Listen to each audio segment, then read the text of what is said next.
बिस्मिल्लाहिर्रहमानिर्रहीम। अस्सलामुअलैकुम स्टूडेंट। आज के लेक्चर में जिस टॉपिक को हम डिस्कस करने जा रहे हैं उसका टाइटल है डीएनए एनालाइजिंग। बच्चे, डीएनए एनालाइजिंग, इसके लिए एक और वर्ड यूज़ किया जाता है डीएनए फिंगरप्रिंटिंग।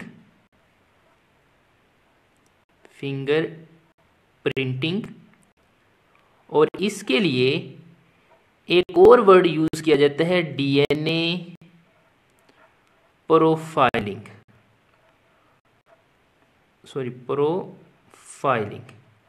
तो अगर एग्ज़ाम में डीएनए एनालाइजिंग पे नोट आ जाता है, डीएनए फिंगरप्रिंटिंग पे नोट आ जाता है और डीएनए प्रोफाइलिंग पे नोट आ जाता है, तो आपको ये याद होना चाहिए कि ये एक ही टॉपिक के 3 नाम है। तो आपने ये जो आज लेक्चर हमने स्टडी करना है यही आपने लिखना है।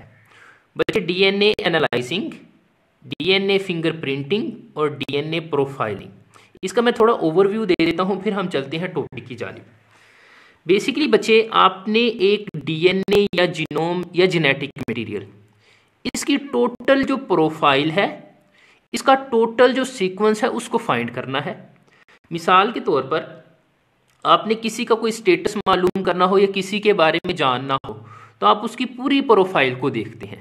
तो इसी तरह हम डिफरेंट टाइप ऑफ स्टडी के लिए या जीनोम की स्टडी के लिए हम डीएनए की स्टडी करेंगे, डीएनए के कंप्लीट सीक्वेंस को देखेंगे। तो बच्चे, उसी को हम नाम देते हैं डीएनए एनालाइजिंग, डीएनए फिंगरप्रिंटिंग और डीएनए प्रोफाइलिंग। इन तमाम को स्टडी करने के लिए, यानी कि डीएनए एनालाइजिंग को स्टडी करने के लिए आपको बच्चे पता होना चाहिए कि जीनोम क्या होता है। इससे पहले हम कई दफ़ा इसको डिस्कस कर चुके हैं कि जीनोम क्या होता है। बच्चे, टोटल जेनेटिक मटेरियल या total number of gene in an individual is called genome. कि एक जानदार, उसके अंदर जितनी भी जीन्स होती है उसको कलेक्टिवली हम नाम देते हैं जीनोम का। अब बच्चे, जीनोम को हमने स्टडी करना है तो इससे को हम कैसे स्टडी करेंगे? आप क्या करेंगे, किसी भी इंडिविजुअल जिसके जीनोम को आप स्टडी करना चाह रहे हैं उसकी बॉडी का एक सेल लेंगे। ये सेल कोई भी हो सकता है, ये बॉडी सेल हो सकता है, ये हेयर फॉलिकल्स हो सकता है, ये स्किन का सेल हो सकता है। तो बच्चे, आपने इसका एक सेल लेना है।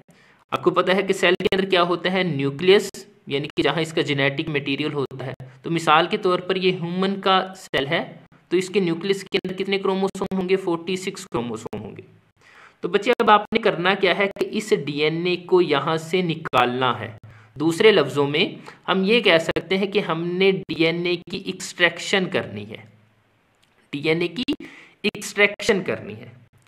अब बच्चे, होगा क्या कि ये जो डीएनए एक्सट्रैक्शन होती है ये बाय सेंट्रीफ्यूगेशंस होती है।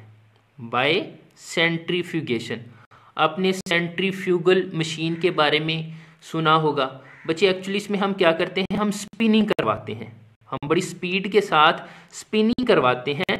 होता क्या है कि वहाँ से फिर डिफरेंट टाइप ऑफ फ्रेगमेंट्स जो होते हैं on the basis of density, on the basis of weight, वो क्या हो जाते हैं, अलहदा हो जाते हैं। आपने डीएनए एक्सट्रैक्शन की किसकी मदद से? सेंट्रीफ्यूगेशन की मदद से। और बच्चे, हमारे पास जो डीएनए होगा वो हमारे पास प्योर फॉर्म में आ जाएगा। तो हम कहते हैं ये डीएनए, या दूसरे लफ्ज़ में आप ये कह सकते हैं कि जीन्स या जेनेटिक मटेरियल या जीनोम भी आप कह सकते हैं, वो हमारे पास आ गया। बच्चे, अब इस जीनोम पे आपने एक्सपेरिमेंट है वो परफॉर्म करना है। तो उसके लिए हम एक वर्ड या एक प्रोसेस यूज़ करते हैं, एक प्रोसेस है वो यूज़ करते हैं। तो डीएनए एनालाइजिंग का जो दूसरा नाम है वो है रिस्ट्रिक्शन फ्रेगमेंट लेंथ पॉलीमॉर्फिज्म। ठीक है, पॉलीमॉर्फिज्म भी इसे कहते हैं। तो आपने ये याद रखना है, रिस्ट्रिक्शन फ्रेगमेंट लेंथ पॉलीमॉर्फिज्म, ये एक प्रोसेस है जिसमें हम इस जेनेटिक मटेरियल को या इस डीएनए को यूज़ करेंगे। बच्चे, आपने करना क्या है कि एक ट्यूब ले लेनी है, एक ट्यूब के अंदर उस जीनोम को ऐड कर देना है। ये जो आपने सेंट्रीफ्यूगेशन की मदद से जो डीएनए को सेपरेट किया है उसको इस ट्यूब के अंदर ऐड कर देना है। बच्चे, इस ट्यूब में हम अप्लाई करते हैं रिस्ट्रिक्शन एंडोन्यूक्लियस एंजाइम। इसके अंदर हम इंजाइम को अप्लाई करते हैं उसे कहते हैं रिस्ट्रिक्शन एंडोन्यूक्लियस इंजाइम। बच्चे इसका फंक्शन क्या है? रिस्ट्रिक्शन एंडोन्यूक्लियस जो इंजाइम होते हैं, ये जो डीएनए हमने इसके अंदर ऐड किया था बच्चे, इसको ब्रेक कर देते हैं। इसको क्या कर देते हैं? तोड़ देते हैं। तो ये न्यूक्लियस जो इंजाइम है, इनका काम ये है कि इसने डीएनए के फ्रेगमेंट बना देना। और बच्चे ये जो फ्रेगमेंट बनेंगे ये एक जैसी लेंथ के नहीं बनेंगे, बल्कि इनकी जो लेंथ होगी वो क्या होगी? डिफरेंट होगी। कोई बड़ा होगा, कोई छोटा होगा, ठीक है, कोई बिल्कुल ही माइक्रो होगा। तो इसी तरह जब डीएनए के ऊपर हमने न्यूक्लियस एंजाइम को अप्लाई किया तो हमारे पास जो डीएनए था वो इस तरह यानी कि डिफरेंट पार्टिकल्स की फॉर्म में हमारे पास टूट के आ गया, ठीक है। तो कुछ हमारे पास फ्रेगमेंट होंगे वो बड़े होंगे, कुछ बहुत छोटे होंगे, ठीक है। तो ये बच्चे आपने डीएनए के फ्रेगमेंट है वो हासिल कर लिए। अब आपने करना क्या है? अब आपने इन डीएनए फ्रेगमेंट को एक और मशीन के ऊपर अप्लाई करना है, और उस मशीन का नाम है जेल इलेक्ट्रोफोरेसिस। ये जेल इलेक्ट्रोफोरेसिस एक मशीन होती है। इन पार्टिकल्स को, इन फ्रेगमेंट को आपने इसके ऊपर अप्लाई करना है। बेसिकली बच्चे ये जो जेल इलेक्ट्रोफोरेसिस एक ऑपरेटर्स है, ये बेसिकली दो ग्लास ट्यूब के ऊपर मुश्तमिल होता है, या प्लेट्स का हम कह देते हैं। और वो प्लेट्स कुछ इस तरह से एक दूसरे के सामने होती है। इसके अंदर बेसिकली आप जेल को ऐड वगैरह करते हैं, ठीक है। एक प्लेट ये होगी, एक प्लेट ये होगी, इसके दरमियान में हम जेल को अप्लाई करते हैं, ठीक है। तो बेसिकली ये तो हमारे पास जस्ट लाइक अ ट्यूब बन गया। लेकिन जब हम वैसे ऑपरेटर्स में देखेंगे तो जिस तरह हमारे पास दो प्लेट्स नहीं होती, उसको हम आमने सामने रख देते हैं, ये उसी तरह का बच्चे स्ट्रक्चर है वो बन जाएगा, ठीक है। तो इसे कहते हैं जेल इलेक्ट्रोफोरेसिस। और इसके अंदर बच्चे क्या होती है कि बफर सोल्यूशन वगैरह ऐड किया जाता है, और उस बफर सोल्यूशन का काम ये होता है कि डीएनए को मेंटेन रखना। तो इस तरह इन प्लेट्स के दरमियान हमारे पास जो डिफरेंट, अगर मैं पार्टिसिपेशन की बात करूं या डिफरेंट लेयर की बात करूं तो वो बन जाएंगी। जिस तरह मैं कह देता हूं कि एक प्लेट्स के दरमियान, या मैं आपको थोड़ा बना के दिखा देता हूं कि मिसाल के तौर पर मैं कह देता हूं कि टोटल एरिया ये है, एक प्लेट ये है, एक ये है। तो बच्चे इनके दरमियान क्या होगा कि डिफरेंट टाइप की सेपरेशन हो जाएगी। एक ट्यूब ये बन जाएगी कुछ इस तरह से, एक ये हो जाएगी, एक ये हो जाएगी, एक ये। अब मैं इसका थोड़ा फ़ायदा बता देता हूँ। बच्चे होगा क्या कि हमने डीएनए फ्रेगमेंट को ना यहाँ ऐड करना है। कुछ डीएनए फ्रेगमेंट को मिसाल के तौर पर इसको मैं ए कह देता हूँ, इसको मैं बी कह देता हूँ, इसको मैं सी कह देता हूँ, इसको डी और ई। इस तरह ये हमारे पास 5 सेपरेशन आ गई। तो हमने इन डीएनए को अलग-अलग कंपार्टमेंट के अंदर ऐड करना है, ठीक है। तो इस टोटल का जो फ़ायदा होता है वो भी मैं आगे चल के आपको बताऊंगा कि ये हम किस लिए यूज़ करते हैं। बच्चे होगा क्या कि हमने इन फ्रेगमेंट को, तो इसको मैंने थोड़ा ओपनली करके कुछ इस तरह की डायग्राम बना के उसके अंदर इंडिकेट कर दिया है कि हमारे पास मिसाल के तौर पर यहाँ ए, बी, सी और डी, ये 4 डिफरेंट कंपार्टमेंट बन गए हैं। बच्चे हमने इन डीएनए फ्रेगमेंट को इनके अंदर ए के अंदर ऐड कर देना है, कुछ को बी के अंदर ऐड कर देना है, कुछ को सी के और कुछ को डी के अंदर ऐड कर देना है, ठीक। मिसाल के तौर पर ए के अंदर हमने इंडिकेट या सॉरी ऐड किया जो जेनेटिक मटेरियल, वो मैं कह देता हूं कि अली का है, ठीक है। बी के अंदर अहमद मैं लिख देता हूं, ठीक है। सी के अंदर मैं कह देता हूं कि ये हमारे पास कोई और नाम लिख लें, नुमान लिख लें, ठीक है। और इसके अंदर मैं लिख देता हूं कि वाजिद, ठीक है। ये 4 नाम हमने लिख दिए। तो बच्चे होगा क्या कि ये देखिए, आपको मैंने 2 बैंड बनाए हैं, 2 अभी तक नहीं बनाए। कि जैसे ही हम डीएनए को ऐड करेंगे तो अली का जो जेनेटिक मटेरियल होगा वो अहमद से क्या होगा? डिफरेंट होगा। तो उसकी अपीयरेंस भी क्या होगी? डिफरेंट होगी, ठीक। तो वो कुछ हमारे पास इस तरह के बैंड है वो बनना स्टार्ट हो जाएंगे कि जो हमारे पास डार्क यानी कि जो मोटे डीएनए के फ्रेगमेंट होंगे वो इसकी जानिब आ जाएंगे, यानी कि नीचे बैठना स्टार्ट हो जाएंगे, और जो छोटे छोटे होते हैं वो इस एंड की जानिब चले जाएंगे, ठीक है। अब मैं यहाँ और दिखाता हूँ कि ये हमने अहमद का जेनेटिक मटेरियल के हवाले से बन गए हैं, जैसे इसके अंदर डाला। फिर नुमान का, इनका जो नुमान और इन बाकियों का जो दो का जेनेटिक मटेरियल है वो क्या होगा, डिफरेंट होगा। तो बच्चे मिसाल के तौर पर इनके बैंड कुछ इस तरह से बन जाते हैं, नुमान के कुछ इस तरह से, इस तरह से। तो अब आप देखें कि नुमान का जो जेनेटिक मटेरियल है इन बाकी दोनों से क्या है कि डिफरेंट है। अब हम वाजिद का बना लेते हैं। तो बच्चे ये कुछ इस तरह से होगा। बेसिक इसका मकसद यही है कि सेपरेशन करना, कि तमाम चारों का जो जेनेटिक मटेरियल है वो क्या है, डिफरेंट है। बच्चे अब इसने, आपने जैसे ही डीएनए फ्रेगमेंट को यहाँ ऐड किया, ये हमारे पास ट्यूब नंबर ए है, ये बी है, ये सी है और डी है। ये नाम मैंने अपने आप यूज़ किए हैं ताकि आपको इजीली समझ आ जाए कि एक पर्सन का जो जेनेटिक मटेरियल होता है वो दूसरे से क्या होता है, डिफरेंट होता है। ठीक है बच्चे, होगा क्या कि इसके साथ अपनी बैटरी को अप्लाई कर देना है। तो आपको पता है बैटरी के एक टर्मिनल पे पॉजिटिव चार्ज होगा और एक टर्मिनल पे नेगेटिव चार्ज होगा।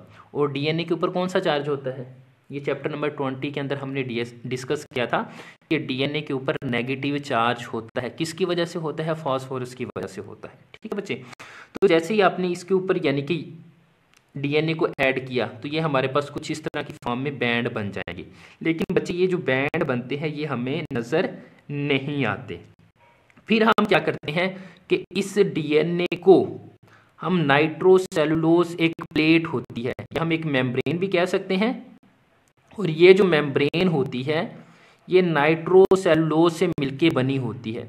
बच्चे होगा क्या कि ये जो बैंड होते हैं वो इसके ऊपर हम इसी तरह जैसे हम कहते हैं ना कोई फोटोकॉपी कर ली, तो इसी तरह इसके ऊपर बैंड आ जाएंगे। तो हमारे पास कितने बैंड थे, ए बी सी डी, तो हमें लाजमी सी बात है दोबारा बनाने पड़ेंगे। मिसाल के तौर पर ए का सीक्वेंस था कुछ इस तरह से, ठीक है, ये हमें दोबारा बनाने पड़े, मजबूरी है। ये कुछ इस तरह से बन जाएंगे, इस तरह, ठीक है। दूसरा बी था, बी का किस तरह बनेगा हमारे पास, कुछ इस तरह से। थोड़ी गलती भी हो सकती है तो आपने बस याद रखना है ये कुछ इस तरह से कि ए का जेनेटिक मटेरियल दूसरे के जेनेटिक मटेरियल से क्या होगा, डिफरेंट होगा। ये आपने बस याद रखना है। बच्चे फिर बना रहे हैं सी का, ठीक है, तो बस इंडिकेट करना है कि ए का जेनेटिक मटेरियल बाकियों से क्या है, डिफरेंट है। तो हमने लास्ट पे बना लिया डी का। अब बच्चे होगा क्या कि ये जो जेनेटिक मटेरियल या ये जो बैंड है ये आपको नज़र नहीं आते। फिर आप करते क्या हैं, फिर आप इसके ऊपर अप्लाई करते हैं प्रोब। ये आप जब आप सॉरी यहाँ आपको नज़र नहीं आया होगा, ये आपके पास आ जाता है प्रोब। अब आपने समझना है कि प्रोब क्या है, ठीक है, आपने समझना है प्रोब क्या है। एक्चुअली बच्चे मैंने क्या किया कि ये जो डीएनए के जो फ्रेगमेंट्स थे इसको एक मेम्ब्रेन के ऊपर अप्लाई किया है, या इसको हम कह लें यहाँ से निकाल के यहाँ पे ऐड कर दिया है। इस मेम्ब्रेन को कहते हैं नाइट्रोसेलुलोज प्लेट। बेसिकली इसकी जो कंपोजिशन होती है वो नाइट्रोसेलुलोज से होती है, लेकिन जब हम इसके ऊपर इस डीएनए को अप्लाई करते हैं लेकिन उस वक्त तक भी डीएनए के जो फ्रेगमेंट्स होते हैं वो हमें नज़र नहीं आ रहे होते। तो फिर इसको नज़र आने के लिए हम करते क्या हैं बच्चे, इसके लिए हम यूज़ करते हैं प्रोब। प्रोब क्या होता है, न्यूक्लियोटाइड का फ्रेगमेंट होता है, न्यूक्लियोटाइड का फ्रेगमेंट होता है। और बच्चे ये क्या होता है, रेडियो एक्टिव होता है, रेडियो एक्टिव होगा। अब इसका फ़ायदा क्या होगा बच्चे, जब इस प्रोब को हम इसके ऊपर अप्लाई करते हैं, मैं कहता हूँ कि इस प्रोब को यहाँ ऐड कर दिया, तो बच्चे ये जो फ्रेगमेंट्स होते हैं प्रोब के ऐड होने की वजह से ये डिफरेंट किस्म की रेडिएशन है वो रिलीज़ करते हैं। तो फिर जब ये रेडिएशन रिलीज़ करते हैं तो इसको हम, जैसे आप एक्सरे फिल्म की बात करते हो, तो एक्सरे फिल्म के ऊपर इसको देखा जा सकता है। अब बच्चे इसके जो बैंड होते हैं वो नज़र आना स्टार्ट हो जाते हैं। तो हमें पता चल जाता है कि इसका जो बैंड है या इसका जो नज़र आने वाला सीक्वेंस है वो और है, बी का और है, सी का और है और डी का और है। अब मैं यहाँ तक आपको एक दफ़ा दोबारा रिवाइज करवा देता हूँ और बता देता हूँ कि ये किस तरह होगा। बच्चे, सबसे पहले हमने डीएनए एनालाइजिंग या फिंगर प्रिंटिंग या प्रोफाइलिंग इस टॉपिक का टाइटल था।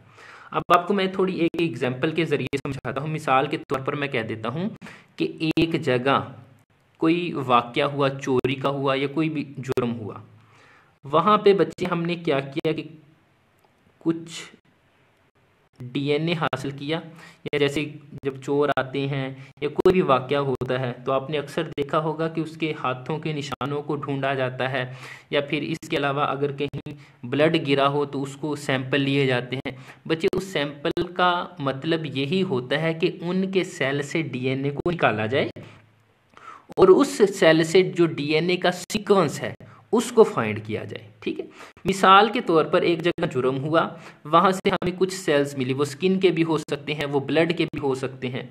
तो बच्चे, हमने क्या किया कि जब वहां से डीएनए को हासिल किया, उसकी जब हमने फोरेंसिक लैब में गए और ये सारे प्रोसेस करने के बाद उसका डीएनए देखा तो हमारे पास उसका कुछ सीक्वेंस था, वो कुछ इस तरह का आ गया।